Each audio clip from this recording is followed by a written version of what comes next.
الحمد لله وكفى وسلام على عباده الذين اصطفى أما بعد فأعوذ بالله من الشيطان الرجيم بسم الله الرحمن الرحيم ولا تقولوا لمن يقتل في سبيل الله أموات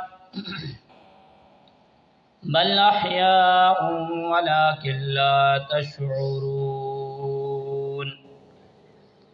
قال الله تبارك وتعالى في مقام آخر محمد رسول الله والذين معه أشداء على الكفار رحماء بينهم تراهم ركعا سجدا يبتغون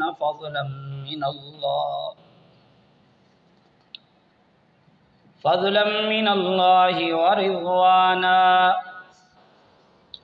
سيماهم في وجوههم من أثر السجود ذلك مثلهم في التوراة ومثلهم في الإنجيل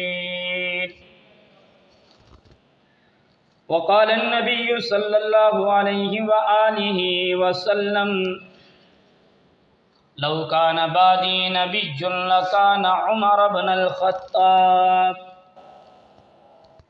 أو كما قال عليه الصلاة والسلام وقال النبي صلى الله عليه وآله وسلم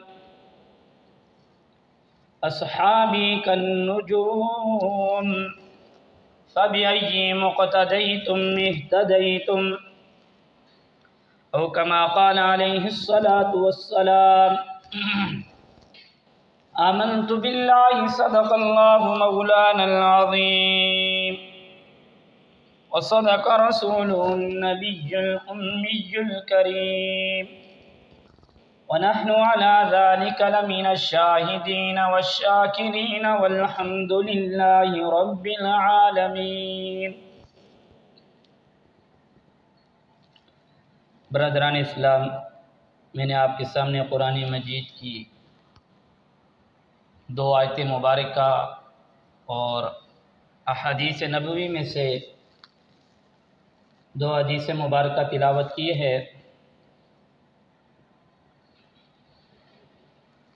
محرم الحرام قریب ہے، اسلامی سال کا نیا آغاز ہونے والا ہے. آج کا ہمارا موضوع جو ہے وہ شہادت سیدنا فاروق اعظم رضی اللہ تعالی عنہ ہے. شہادت ایک بہت بڑا مقام اور مرتبہ ہے. شہید کی جو موت ہے وہ قوم کی حیات ہے.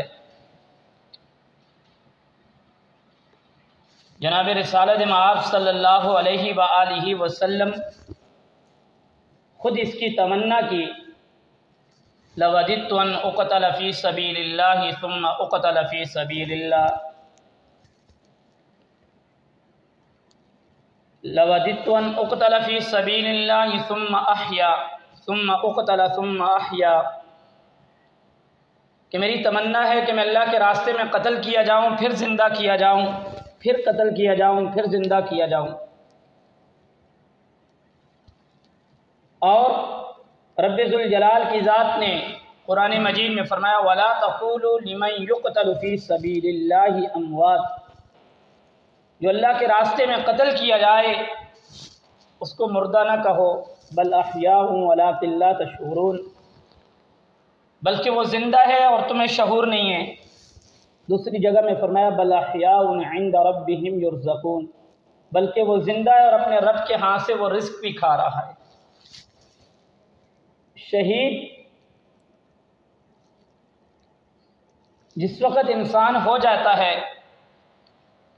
حدیث میں آتا ہے اللہ کے نبی صلی اللہ علیہ وسلم نے فرمایا کہ شہید آدمی سے قیامت والے دن پوچھا جائے گا کہ تیری کوئی تمنا ہو، تو وہ کہے گا اللہ میری ایک تمنا ہے کہ میں دوبارہ زندہ کیا جاؤں، پھر تیرے راستے میں شہید کیا جاؤں، میری یہ تمنا ہے۔ تو اللہ تبارک و تعالیٰ فرمائیں گے کہ میرا دستور ہے، میرا قانون ہے، جو ایک مرتبہ شہید ہو گیا اس کو دوبارہ دنیا میں نہیں بھیجا جاتا، دوبارہ اس کو نہیں شہید۔ اب یہی آپ کا یہی مقام اور مرتبہ اللہ تبارک و تعالیٰ اس کو عطا یہ کرتے ہیں کہ شہادت کے بعد اس کو اللہ تبارک و تعالیٰ اس کے اس خون کی برکت سے، ابھی اس کا خون زمین پہ نہیں گرتا، اللہ اس کے گناہوں کو معاف کر دیتے ہیں۔ جناب سیدنا فاروق اعظم رضی اللہ تعالیٰ عنہ، اسلام کا ابتدائی زمانہ ہے، مسلمانوں کے جو حالات ہیں وہ یہ حالت ہے کہ مسلمان جو عبادت بھی کر رہے ہیں وہ چھپ کے کرتے تھے، اور مسلمانوں کے اوپر انتہائی زیادہ تکالیف اور مصائب تھے۔ کفار مشرکین کی طرف سے بڑی سختیاں تھیں۔ جناب رسالت مآب صلی اللہ علیہ وآلہ وسلم نے ہاتھ اٹھائے اور دعا کی، اللہم اعز الاسلام باحد العمرین، الہ العالمین اسلام کو عزت عطا فرما ان دو عمروں میں سے کسی ایک عمر کے ذریعے، یا تو عمر بن خطاب کے ذریعے یا عمر ابن عشام ابو جہل کے ذریعے۔ تو اگلے دن رسالت مآب صلی اللہ علیہ وآلہ وسلم اور صحابہ اکرام بیٹھے ہوئے تھے۔ جناب سیدنا فاروق اعظم رضی اللہ تعالیٰ عنہ اس وقت تک مسلمان نہیں ہوئے تھے، اور ان کے خاندان بنی عدی میں سے کچھ لوگ مسلمان ہوئے تھے، اور ان کی ایک باندی تھی، لبینہ اس کا نام تھا، وہ مسلمان ہو چکی تھی۔ تو اکثر آپ اس کو مار مار مار کے جب تھک جاتے کہتے تھوڑا سا آرام کر لوں پھر تیری اور پٹائی لگاؤں گا۔ اسی طریقے پر ایک دن جلال میں آئے، کہا کہ آج جا کر رسالت مآب صلی اللہ علیہ وآلہ وسلم کا ہی خاتمہ کر دوں، یہ کیا بنا ہوا ہے۔ اپنے گھر سے نکلے، راستے میں کوئی ملا، اس نے کہا کہاں جا رہے ہو؟ ہاتھ میں ننگی تلوار پکڑی ہوئی تھی۔ کہا کہ آج حضور اکرم صلی اللہ علیہ وآلہ وسلم کا خاتمہ کر دوں، یہ کیا نیا مسئلے مسائل بنے ہوئے ہیں۔ تو انہوں نے کہا جاؤ اپنے گھر کی بھی تو خبر لو۔ جب پتہ چلا، اپنے بینوئی کے گھر، اپنی بہن کے گھر میں آئے، بہن کا نام فاطمہ تھا، اندر سے قرآن مجید کی تلاوت کی آواز آ رہی تھی، دروازے پہ دستک دی۔ تو بہن نے کہا، بہن سے پوچھا کیا کر رہے تھے؟ کہا کچھ بھی نہیں کر رہے تھے۔ سیدنا فاروق اعظم رضی اللہ تعالیٰ عنہ نے سن لیا تھا اور اپنے بہنوئی کو اتنا سخت مارا، بہن چھڑانے کے لیے آئی تو بہن کو بھی بہت مارا۔ کہا کہ اس اسلام سے پھر جاؤ ورنہ میں آپ کی اسی طرح پٹائی لگاؤں گا۔ بہن نے کہا کہ جس دین کو میں قبول کر چکی ہوں، اب تو میرے ٹکڑے ٹکڑے بھی کر دے، میں اس دین سے ہٹنے کے لیے تیار نہیں ہوں۔ تو بہن سے کہا وہ کیا پڑھ رہی تھی، وہ مجھے بھی تو سناؤ۔ بہن نے قرآن مجید وہ پڑھ کر سنایا۔ جناب سیدنا فاروق اعظم رضی اللہ تعالیٰ عنہ نے کہا کہ مجھے بھی محمد الرسول اللہ صلی اللہ علیہ وآلہ وسلم کا کلمہ پڑھا دو۔ وہ لے کر سیدھے رسول اللہ صلی اللہ علیہ وآلہ وسلم کی خدمت میں آئیں۔ صحابہ نے کہا یا رسول اللہ، آج عمر بن خطاب آ تو رہا ہے لیکن اس کے ہاتھ میں تلوار بھی ننگی ہے۔ حضور نے فرمایا اگر اچھے ارادے سے آیا ہے تو ٹھیک ہے، نہیں تو اسی تلوار سے اس کا سر تن سے جدا کر کے رکھ دیں گے۔ رسالت مآب صلی اللہ علیہ وآلہ وسلم کے پاس پہنچے، آپ علیہ الصلوۃ والسلام نے زور سے پکڑا، کہا عمر کیا ہو گیا، آپ اسلام قبول نہیں کر رہے؟ نبوت کا اثر تھا، زور سے پکڑا، کھینچا سامنے بیٹھ کے، کہا یا رسول اللہ میں تو اسلام قبول کرنے کے لیے آیا ہوں۔ روایتوں میں آتا ہے صحابہ اکرام نے اتنا زور سے نعرہ لگایا مکہ کی پہاڑیوں میں بھی جا کر آواز آئی۔ حضرت عمر کے اسلام لانے پہ صحابہ بھی خوش ہوئے۔ رسول اللہ صلی اللہ علیہ وآلہ وسلم نے ایک دن پہلے دعا مانگی تھی۔ آپ علیہ الصلوۃ والسلام پہ ایمان لانے کے بعد جناب سیدنا فاروق اعظم رضی اللہ تعالیٰ نے کہا یا رسول اللہ کیا ہم حق پہ نہیں ہیں؟ میں بالکل برا حق ہیں۔ فرمایا یہ عبادت چھپ کے کیسے؟ نماز کا وقت آیا، ایک صف کے اندر خود تلوار لے کر کھڑے ہو گئے اور دوسری صف کے اندر جناب سیدنا امیر حمزہ سید الشہداء رضی اللہ تعالیٰ عنہ کو کھڑا کر دیا۔ کہا کوئی ہے جو ہمیں آج آ کر نماز سے روک لے؟ وہاں پر خود کھڑے ہو گئے۔ کسی میں بھی یہ ہمت نہ ہوئی کہ وہ جناب سیدنا فاروق اعظم رضی اللہ تعالیٰ عنہ اور رسالت مآب صلی اللہ علیہ وآلہ وسلم کو نماز بیت اللہ میں پڑھنے سے روک سکتا۔ یہ بھی نماز جو بیت اللہ میں شروع ہوئی، یہ بھی سب سے پہلا کارنامہ جناب سیدنا فاروق اعظم رضی اللہ تعالیٰ عنہ کا تھا کہ آپ نے آتے ہی سب سے پہلے یہ کام کیا کہ آ کر مسلمانوں کو بیت اللہ کے اندر نماز پڑھنے کا اپنی ذمہ داری پر اپنے ساتھ کھڑے ہو کر بیت اللہ میں نماز ادا کروائی۔ جناب سیدنا فاروق اعظم رضی اللہ تعالیٰ عنہ کی جلالت اور شان اتنی بڑی کہ پاک پیغمبر صلی اللہ علیہ وآلہ وسلم نے فرمایا لو کان بعدی نبی لکان عمر بن الخطاب، فرمایا اگر میرے بعد کوئی نبی ہوتا تو اس جناب سیدنا فاروق اعظم رضی اللہ تعالیٰ عنہ ہوتے، اس لیے کہ جو اوصاف جو صفتیں نبوت کی ہیں وہ جناب سیدنا فاروق اعظم رضی اللہ تعالیٰ عنہ کے اندر موجود ہے۔ فرمایا انا خاتم النبیین لا نبی بعدی، میں آخری نبی ہوں، میرے بعد نبوت کا دروازہ بند ہو چکا ہے۔ اور جناب سیدنا فاروق اعظم رضی اللہ تعالیٰ عنہ ان کا جو بچپن کا زمانہ ہے اس میں مورخین خاموش ہے۔ کچھ چند واقعات ایسے ملتے ہیں جو سیرت کی کتابوں میں جناب سیدنا فاروق اعظم رضی اللہ تعالیٰ عنہ کے بچپن کے زمانے میں اور خود جناب سیدنا فاروق اعظم وہ بیان کرتے ہیں۔ فرماتے ہیں کہ میں بچپن کے زمانے میں میرے والد صاحب نے مجھے اونٹ لے کر دیے ہوئے تھے، کہا جاؤ ان کو چراؤ۔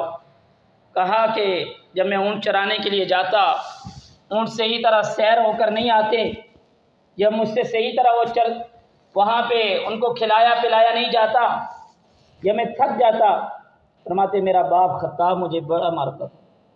کہتے عمر تجھے کیا ہو گیا؟ تجھ سے اونٹ نہیں چرائے جاتے، تو بڑے ہو کر زندگی کیسے گزارے گا؟ تیری زندگی کیسے گزرے گی؟ اور اسی طریقے پر جناب سیدنا فاروق اعظم رضی اللہ تعالیٰ عنہ کے بارے میں آتا ہے کہ آپ اپنے بچپن کے ہی زمانے میں یہ کشتی وغیرہ پہلوانی کے جو جوڑ تھے یہ سیکھے ہوئے تھے، اور آپ کا نام نامی اسم گرامی عرب کی دھرتی پر بڑا مشہور اور معروف تھا۔ بہت زیادہ نڈر اور جلالت الشان والے تھے۔ جب سے اسلام لائے، اسلام لانے میں آپ کا 39واں یا 44 یا 45 مختلف روایتیں آتی ہیں کہ آپ سے پہلے اتنے لوگ مسلمان ہو چکے تھے اور آپ نے 39 یا 45ویں نمبر کے اوپر اسلام قبول کیا۔ اور جناب سیدنا فاروق اعظم رضی اللہ تعالیٰ عنہ نے اسلام لانے کے بعد جناب رسالت مآب صلی اللہ علیہ وآلہ وسلم کے ساتھ ہر جگہ میں، ہر معاملے میں آپ علیہ الصلوۃ والسلام کے ساتھ رہے۔ آپ علیہ الصلوۃ والسلام کو رائے دیتے تھے۔ شاہ ولی اللہ محدث دہلوی رحمہ اللہ لکھتے ہیں کہ جناب سیدنا فاروق اعظم رضی اللہ تعالیٰ عنہ کئی ایسی جگہیں ہیں قرآن مجید میں 22 یا 27 مقامات ایسے ہیں جناب سیدنا فاروق اعظم رضی اللہ تعالیٰ عنہ نے رسول اللہ صلی اللہ علیہ وآلہ وسلم کو رائے دی۔ اللہ تبارک و تعالیٰ کی ذات کو وہ رائے اتنی پسند آئی، اللہ نے اس کو قرآن بنا کے نازل کر دیا۔ اصحاب بدر کے قیدیوں کے بارے میں باقی صحابہ اکرام سے بھی مشورہ لیا گیا، ہر ایک صحابی نے اپنی اپنی رائے دی۔ جناب سیدنا فاروق اعظم رضی اللہ تعالیٰ عنہ کی رائے یہ تھی کہ جتنے بھی قیدی ہیں ان سب کو پکڑ کے ہر قبیلے والے کے جو مسلمان ہیں اور جو کافر پکڑے ہوئے ہیں ان کے حوالے کیا جائے اور وہ ان کے سر تن سے جدا کر دیا جائے۔ حضرت ابو بکر صدیق کو ان کے قبیلے کے لوگ دیے جائیں، آپ کو آپ کے قبیلے کے لوگ، میرے قبیلے والے میرے حوالے کیے جائیں۔ جناب سیدنا صدیق اکبر رضی اللہ تعالیٰ عنہ سے پوچھا گیا آپ کیا کہتے ہیں؟ فرمایا ان کو فدیہ لے کر چھوڑ دیا جائے۔ اللہ تبارک و تعالیٰ کی ذات نے اسی وقت قرآن نازل کر دیا، ما کان لنبی ان یکون لہ اسری حتی یثخن فی الارض۔ کسی نبی کے لیے جائز نہیں ہے جب اس کے پاس قیدی ہو تو وہ ان کو چھوڑ دیا جائے، یہاں تک کہ ان کا خوب خون ریزی کیا جائے، ان کو قتل کیا جائے۔ جو رائے جناب سیدنا فاروق اعظم رضی اللہ تعالیٰ عنہ کی تھی وہ اللہ تبارک و تعالیٰ کی ذات کو پسند آئی، اللہ نے قرآن بنا کے نازل کر دیا۔ دوسرے مقام پر جناب رسالت مآب صلی اللہ علیہ وآلہ وسلم کے ساتھ حضرت فاروق اعظم گفتگو فرما رہے تھے، یا رسول اللہ میرا دل کرتا ہے کہ آپ کی جو ازواج مطہرات ہیں یہ پابردہ ہونی چاہیے، پردے کا حکم، پردہ کرنا چاہیے۔ اللہ تبارک و تعالیٰ کی ذات نے جناب سیدنا فاروق اعظم رضی اللہ تعالیٰ عنہ کی سرائے کو اتنا پسند فرمایا، اللہ نے قرآن مجید نازل کر دی اور حکم آ گیا، یا ایھا النبی قل لازواجک وبناتک ونساء المؤمنین یدنین علیہن من جلابیبہن۔ اے نبی آپ اپنی ازواج مطہرات سے، اپنی بیٹیوں سے، ونساء المؤمنین دنیا بھر کی مومن عورتوں سے کہہ دیں، یدنین علیہن من جلابیبہن، پردے کا حکم آ چکا ہے کہ وہ اپنے اوپر ایک بڑی چادر کو اوڑھ لیں تاکہ ان کو کوئی پہچان نہ سکے، تاکہ کسی غیر محرم کی نظر ان پہ نہ پڑ سکے۔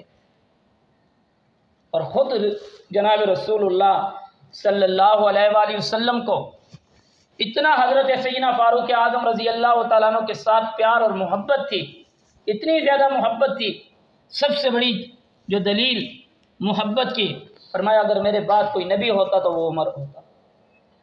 اور اسی طریقے پر آپ علیہ الصلوۃ والسلام نے فرمایا پہلی امتوں میں ہر امت میں کوئی نہ کوئی محدث تھا، میری امت کا محدث وہ حضرت سیدنا فاروق اعظم رضی اللہ تعالیٰ عنہ ہے۔ صحابہ نے پوچھا یا رسول اللہ یہ محدث کیا چیز ہے؟ فرمایا کہ محدث اس کو کہا جاتا ہے جس کی زبان کے اوپر فرشتے بولتے ہیں۔ فرمایا کہ میری امت کا محدث وہ فاروق اعظم ہے، جو بولتا ہے اور صحیح بولتا ہے اللہ اس کو قرآن بنا کے نازل کر دیتا ہے۔ یہ ان کی شان اور منقبت تھی۔ اور جناب سیدنا فاروق اعظم رضی اللہ تعالیٰ عنہ کا دور خلافت وہ جناب سیدنا ابو بکر صدیق رضی اللہ تعالیٰ عنہ کے بعد کا شروع ہوتا ہے۔ آپ نے 22 لاکھ مربع میل پر حکمرانی کی، اتنے بڑے علاقے میں آپ کی حکومت تھی جہاں پر آج تقریباً 16-18 ممالک موجود ہیں۔ اتنے بڑے علاقے پر آپ کی حکومت تھی، ہمارے ملک پاکستان سے 3 گنا بڑے حصے پر آپ کی حکومت قائم تھی۔ آپ کا ایک مشہور قول تھا کہ اگر دریائے دجلہ اور فرات کے کنارے پر کتا بھی بھوک سے مر جائے گا اس کی پوچھ گچھ بھی سیدنا فاروق اعظم رضی اللہ تعالیٰ عنہ سے۔ اور جب قاصد ایران پہنچے مدینہ طیبہ کے اندر، کہا کہ ہم نے جا کر سیدنا فاروق اعظم سے ملنا ہے، نام جیسا تھا اسی طرح کہ اللہ نے شہرت دی ہوئی تھی، وہ قاصد ایران سمجھنے لگے جس طرح کا نام شاید اسی طرح کا پروٹوکول ہوگا، پتہ نہیں ہمیں پہنچتے پہنچتے کتنا وقت لگ جائے گا۔ جب وہ وہاں پر پہنچے تو کسی سے پوچھا کہ بتاؤ فاروق اعظم کہاں ہیں آپ کے خلیفہ؟ انہوں نے کہا جاؤ مسجد نبوی میں دیکھو شاید کہیں آرام فرما رہے ہوں گے۔ وہ قاصد آئے، انہوں نے دیکھا وقت کا بادشاہ 22 لاکھ مربع میل پہ حکمرانی کرنے والا بادشاہ سر کے نیچے اینٹ رکھ کر اور ریت کے ذروں کے اوپر سو رہا ہے۔ کسی ذات کا خوف نہیں، اتنی بڑی بادشاہی ہونے کے باوجود سر کے نیچے اینٹ رکھی ہوئی ہے۔ یہ تھے ہمارے وقت کے بادشاہ امیر المؤمنین، یہ ان کی خلافت تھی۔ اور ایک مرتبہ منبر پہ آپ بیان فرما رہے تھے صحابی کھڑے ہوئے، فرمایا لا نسمع لا نعمل ما نسمع ما نعمل، ہم آپ کی بات بھی نہیں سنیں گے اور ہم آپ کی بات پر عمل بھی نہیں کریں گے۔ انہوں نے کہا کیا ہوا؟ کہا یہ آپ کے جسم پر جو کپڑا ہے نا یہ کہاں سے آیا ہے؟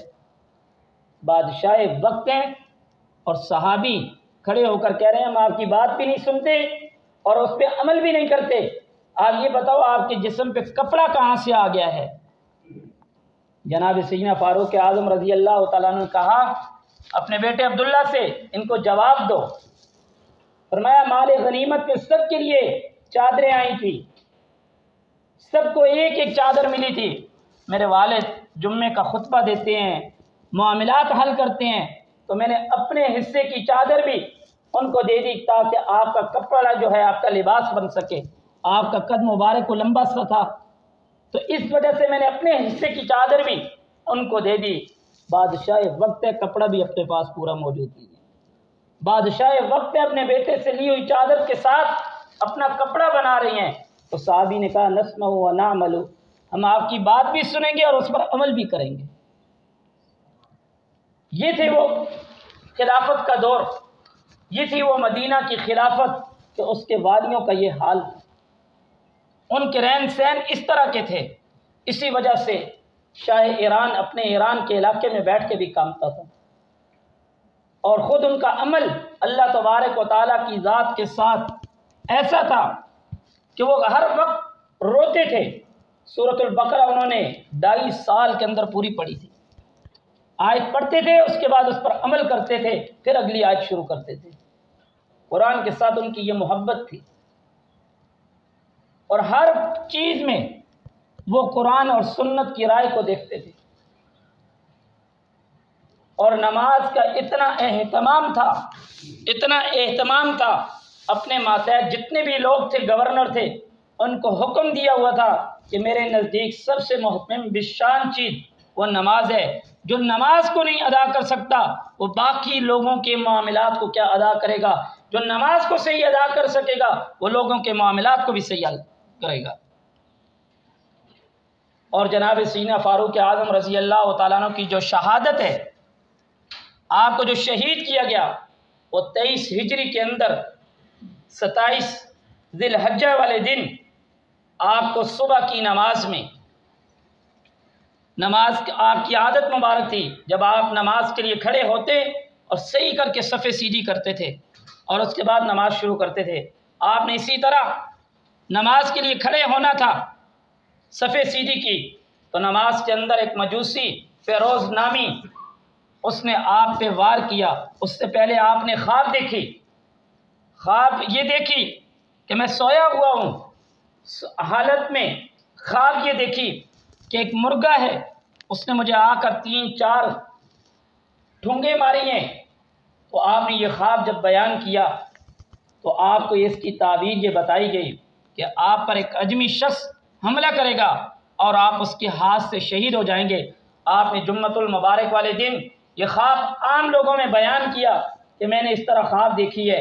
وہی ہوا کہ آپ صبح کی نماز کے لیے کھڑے ہوئے تو وہ ایران کے مجوسی نے آپ پر یہودیوں کی سازش، جو انہوں نے اس طرح کا بندہ تیار کیا کہ اس نے صبح کے وقت آپ پر حملہ کیا۔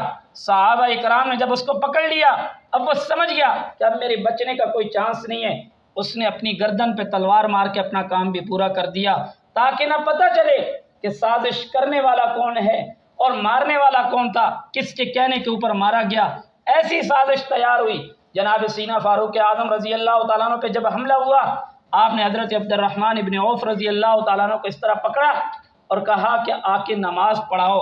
اسی زخمی حالت کے اندر جناب سیدنا فاروق اعظم رضی اللہ تعالیٰ عنہ نے نماز پڑھی۔ میرے محترم دوستوں بزرگوں، بات کرنے کا مقصد اس لگی ہوئی تلوار کے زخم میں بھی جناب سیدنا فاروق اعظم رضی اللہ تعالیٰ عنہ نے نماز نہیں چھوڑی۔ کہا کہ اگر میری جان جاتی ہے چلی جائے لیکن رب کی نماز نہیں جانی چاہیے۔ آج ہم کس حالت کے اندر، کس حالت میں بالکل ہم فارغ بیٹھے ہوئے ہوں گے، مؤذن اذان دے رہا ہوگا، ہمیں نماز کی فکر نہیں ہوگی۔ اور یہی وجہ تھی کہ آپ نے جب شہید ہو گئے، آپ کو زخمی کیا گیا، نماز مکمل ہونے کے بعد آپ نے حضرت عبداللہ ابن عباس سے کہا کہ دیکھو انظر من قتلنی، دیکھو کس نے مجھے قتل کیا ہے. فقال، حضرت عباس رضی اللہ تعالیٰ نے فرمایا غلام المغیرہ، فرمایا مجھے مغیرہ بن شعبہ کے غلام نے قتل کیا ہے، فیروز نے. کہا الحمدللہ، اللہ تیرا شکر ہے کہ میں کسی مسلمان کے ہاتھوں سے قتل نہیں ہوا ہوں، میرا قاتل وہ مجوسی ہے، وہ کافر ہے. آپ ہر وقت دعا مانگتے تھے اللہم ارزقنی شہادتا فی سبیلک واجعل موتی فی بلد رسولک، اے اللہ مجھے شہادت کی موت عطا کرنا اور رسول اللہ کے شہر میں عطا کرنا. صحابہ کہتے تھے شہادت کی موت کی تو سمجھ آتی ہے، لیکن رسول اللہ کے شہر میں یہ بات ہمیں سمجھ نہیں آتی تھی کہ کیسے رسول اللہ کے شہر میں موت آئے گی. چلو کسی میدان جہاد میں نکل جائیں گے، کسی اور مارکے میں نکل جاتے، شہادت کی سمجھ تو آتی تھی. رسول اللہ کے شہر میں موت کی، اور وہ بھی شہادت کی موت، یہ ہماری سمجھ میں نہیں آتی تھی. لیکن دل سے انسان دعا کرے تو اللہ تبارک و تعالیٰ اس دعا کو قبول کرتے ہیں. میرا یہ گمان تھا، میرا یہ گمان ہے کہ جس مصلی کے اوپر رسول اللہ صلی اللہ علیہ وآلہ وسلم نے دعا مانگی تھی حضرت عمر رضی اللہ تعالیٰ عنہ کے لیے، حضرت عمر اسی مصلی پہ شہادت کی دعا مانگتے تھے، رب ذوالجلال نے اسی مصلی کے اوپر شہادت کی موت بھی عطا کر دی. یہ ہے اخلاص کا عمل. اور آج بھی جناب سیدنا فاروق اعظم رضی اللہ تعالیٰ عنہ کی محبت اور پیار اور عقیدت حضور کے ساتھ دیکھ لو. آج بھی حضور کے بائیں پہلو کے اندر جناب سیدنا فاروق اعظم رضی اللہ تعالیٰ عنہ آرام فرما رہے ہیں. اللہ سے دعا ہے کہ اللہ تبارک و تعالی ہمیں بھی حضرات صحابہ کرام رضوان اللہ علیہ مجمعین کے ساتھ محبت عقیدت نصیب عطا فرمائے اور ان کے نقش قدم پر چلنے کی توفیق عطا فرمائے.